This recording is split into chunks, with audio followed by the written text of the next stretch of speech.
we've made it back yet again. I'm off the cuffing today because it's been very busy and I'm just not feeling that great today. So I refuse, though, to let this whole thing be derailed and interrupted. We are doing 52 weeks, and we're almost at 52 weeks, which is kind of amazing.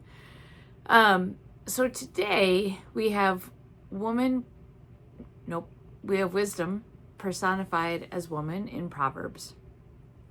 And we're going to start there because it's an interesting part, I think, of the story that Proverbs is specifically written for privileged young men to guide them by a man, and yet wisdom, which they are being encouraged to heed and warned of, if of the risks inherent in ignoring wisdom, is personified as a woman.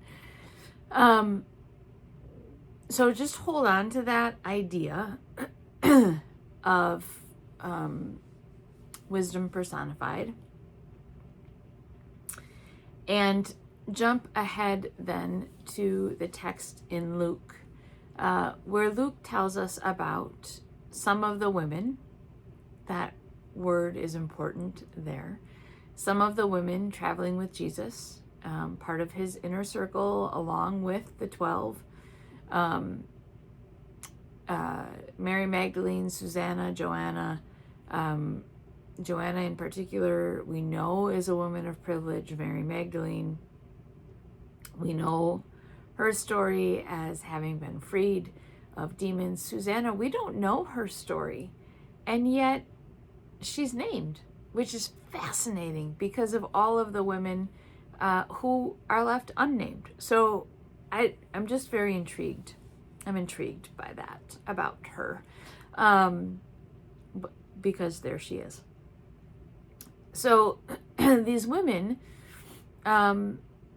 they were supporters and participants in Jesus's ministry, right? They did the whole thing. And so they are there to receive his teachings. Oftentimes, there are times where Jesus just takes the 12, or Jesus takes just some of the 12. But I believe, and Wilcox makes this same argument, that these women are still present when Jesus gives the parable of the sower. Now, the disciples, as Wilcox points out, very likely are listening to Jesus teach and feeling pretty good about themselves as being the ones who have the good soil, and therefore the seed is easily being sown and will take root and will have lasting growth. One might argue, in fact Wilcox does, that it's maybe not the disciples, the male disciples, the 12, who fall into that category, but the women. And the argument for that is that the further we get into Holy Week, which is very fast approaching, the further we get into Holy Week, the more questioning, the more scattering, the more divisive. There's just a lot within the circle of the 12 that becomes indicative of either they've missed it or they've been unable to hear it, what Jesus has been trying to prepare them for and tell them. And it's the women who stay close and are on guard and prepared. They know, perhaps not exactly what's coming, although I would argue that they do, but they are there. They don't go anywhere. So we've got wisdom personified as woman. We've got these women who travel with Jesus, who are very often, we know, what do we know about Mary Magdalene? We know that she was a woman freed of demons, but do we ever talk about, and we know how many, right? Which, I don't know, it's a weird detail. But do we ever talk about her presence with Jesus? Like throughout his ministry, she's very active and present. They have a different listening. These women hear differently, listen differently, because of their life experiences to that point. Even Joanna, who is privileged due to marriage, still would have lived in the same patriarchal society. She may have had her husband's ear a bit, but her power was minimal at best, right?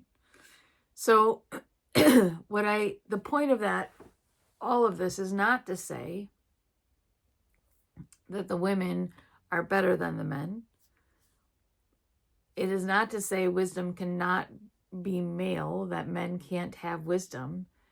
The point is to say that women from the very beginning, all the way back,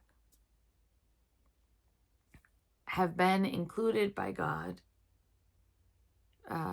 particularly by Jesus, I would say, on an equal playing field. The only differences in kind of the uplifting or the calling out or the recognition, I think, is tied to the way society was functioning at the time. But how God viewed the women then and views us now is no different, right? God's view of women doesn't change as society changes. God is the constant. If we say that God is the same yesterday, today, and forever, which we do sometimes say, then we have to understand that that extends to how God views people. It doesn't change. So I think that's what we need to hold on to. As you uplift one another, as you uplift the unrecognized in your life, whether it's because of their gender identity, their who they love, how they love, if they choose not to love, if they choose not to have children, if they choose not to grow a family, whatever it might be, whoever is seen as less than, especially in our current political climate, remind them that God's view of them is the same yesterday, today, and always. And that is that she is called, and we need her to speak as loudly and as boldly as she feels safe to do so. I will see you next week.